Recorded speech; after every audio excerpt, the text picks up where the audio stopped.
to start off by asking you specifically on the urea subsidy. Now, that's a regulated sector.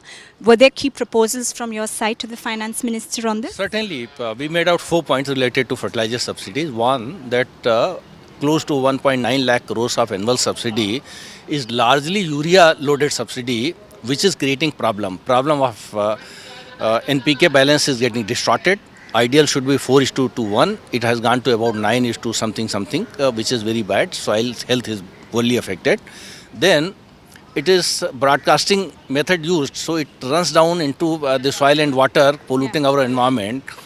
So, and the foliar application of fertilizer, those products are out of the ambit of subsidy. So one, that foliar application fertilizers, soluble fertilizers, they must be subsidized, brought under the ambit of subsidy, so that there are specific fertilizers that will yield better and no environmental pollution. So this is one.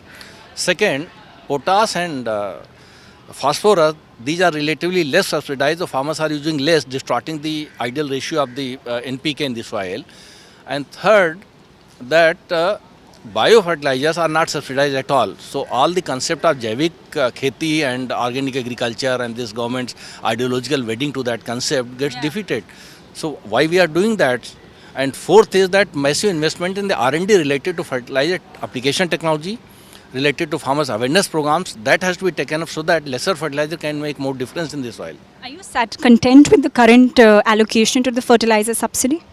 I think this is not matter of being content in that, because this is as per the formula. So it is only going up, and unfortunately it is going up for no reason. We are polluting the soil, we are polluting the environment, and we are putting down the drain all the subsidy. It needs to be rationalized, it needs to be revisited, and the right prioritization of allocation on potash and phosphorus and biofertilizer need to be done, and foliar application fertilizer to be brought into the ambit of that. And most importantly, government must increase the price of urea now. Government must increase the price of urea. It is controlled, regulated by the central government. There will be some political hue and cry. It must be done now. You want it deregulated?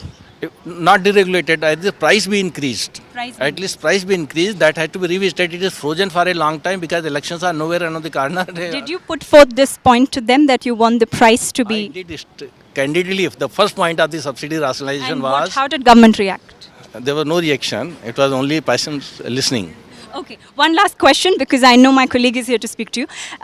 Couple of your counterparts have shared that they want to do away with this whole concept of subsidies.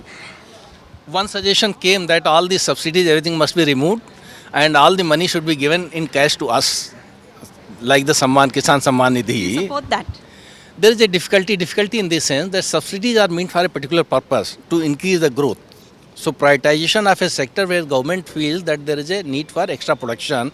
So subsidies are done in a way that it serves the purpose. Merely giving more money, in fact there was one very good suggestion that I made was that jointly branded Kisan cards should be issued. The way we get the credit card jointly branded, so there is a provision of not allowing any partnership in that.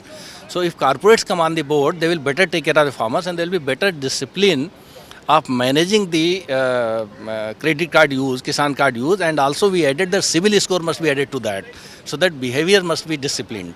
Great. Thank you so much for speaking with us. Thank you.